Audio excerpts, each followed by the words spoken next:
Today's Friday, which means only one thing. We've done the story, we've done the science, and now we're going to do something about it. Today you're getting a song, an anchor for this week's theme that I want you to carry into your next big moment, together with 3 quickfire career moves so tiny you can do them in a corridor, a car park, or a loo-cubicle. We've all been there, haven't we?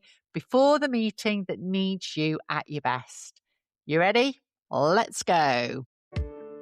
Hello, I'm Caroline Esterson, and this is Little Moves, Big Careers, helping women in corporate leadership who are constantly second-guessing themselves to build the daily habits that compound into unshakable confidence.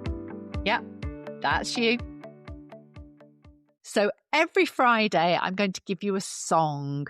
This isn't background music. This is a neurological anchor, a piece of music specifically chosen because it'll do something to your body before your brain catches up. So this week's song is for Rachel and for every woman who has ever stood in a corridor and thought about walking into a room as a smaller version of herself. You ready? This week's song is Good as Hell by Lizzo. Why? Because this song isn't about being fearless. It's not about being bulletproof, but it is about doing your hair, holding your head up, and walking back into your own life. It's warm, it's fierce, and it's specifically about the moment after someone has made you feel small and the decision to refuse that. The chorus is a direct instruction. I do my hair, toss, check my nails. Baby, how you feeling? Feeling good as hell. That's not arrogance. It's reclamation. Rachel so needed reclamation in that corridor.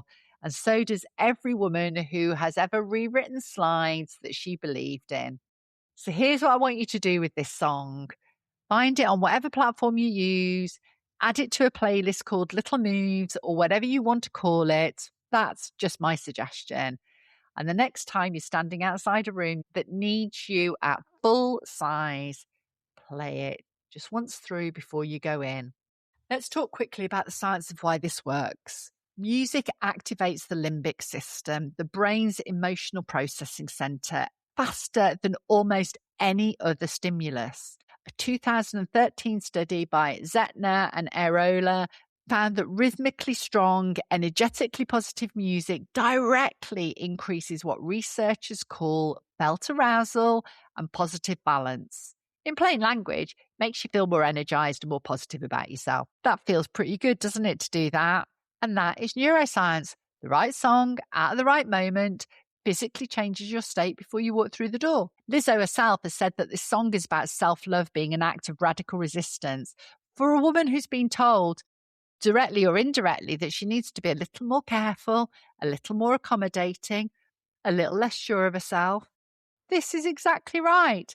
Play it out loud. Dance around your kitchen if you need. I'm not going to tell anyone. So let's move on. Let's end the week with some small, specific, doable actions before your commute ends. These are not strategies. They're not transformations. They are 2mm moves, the kind that seem almost too small to matter, right up until they compound into something that changes how you show up entirely. So this week's quickfire moves all come from Rachel's corridor. They're for the moment before, the 90 seconds before you walk into the room that matters. Number 1, the 30-second evidence raid. So the move is, before your next high-stakes moment, whether that be a presentation, a difficult conversation, a meeting where you really need to be heard, spend 30 seconds listing 3 things that you've done really well in the last 7 days. Just your highlights. Not your greatest hits, 3 things from this week. Small is fine. Done is fine. Just 3. And this works because the imposter spiral runs on selective evidence. It cherry picks the moments you stumbled and ignores everything else. The evidence raid is a deliberate counter move. You're manually rebalancing the data your brain is working with before you walk in. Rachel's 30 seconds might have sounded something like, well, I prepared this presentation thoroughly. Handled a difficult conversation with a team member on Tuesday without flinching, and I found the reading record in 11 seconds flat this morning. Whoa, check me.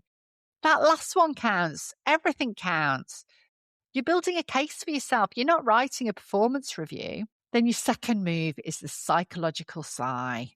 Take 2 breaths. The first is a deep inhale through your nose. Before you exhale, take a second. Shorter inhale on top of that, topping up the lungs completely. Then a long, slow exhale through the mouth. Do this twice. It takes about 20 seconds. It's a specific pattern called the psychological sigh. And neuroscientist Andrew Huberman's research at Stanford identifies it as the fastest known way to reduce psychological stress in real time. It works by fully inflating the lungs' air sacs and accelerating the offload of carbon dioxide, which directly reduces heart rate and activates the parasympathetic nervous system. In plain language, it tells your body the danger is over before you've even walked in the door. Neat trick, eh? You can do this in the corridor, in the lift, or in the loo. Nobody will notice, and you'll walk in with a nervous system that has been deliberately reset. And finally, your third move, the one true thing. Before you go in, say one simple sentence out loud, or if that feels too weird in your head, the sentence just needs to simply, factually, undeniably be true about your preparation or your capability for that specific moment. One sentence, true, specific, just a fact. For Rachel, standing outside that boardroom at 1:58, it might have been, I've spent 3 weeks preparing this. I know this material better than anyone else in that room. Not, I'm amazing and I've got this. That's too vague for a threat-activated brain to believe. The amygdala is not moved by affirmations. It is moved by specific evidence. One true thing, stated plainly, is more powerful than your motivational speech. The one true thing is the antidote to Dominic's email title, Something to Reflect On. It's Rachel's voice talking back. If you want all 3 moves together before your next meeting, here's how they stack up. First 30 seconds, the evidence raid. 3 things you've done well this week. 30 seconds to 50 seconds, the psychological sigh. Twice, resets your nervous system.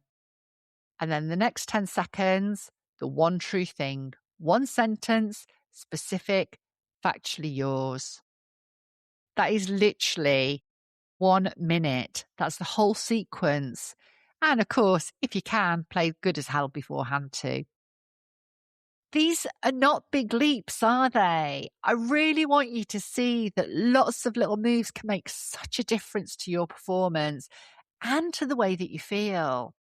Because remember, little moves made consistently are actually everything.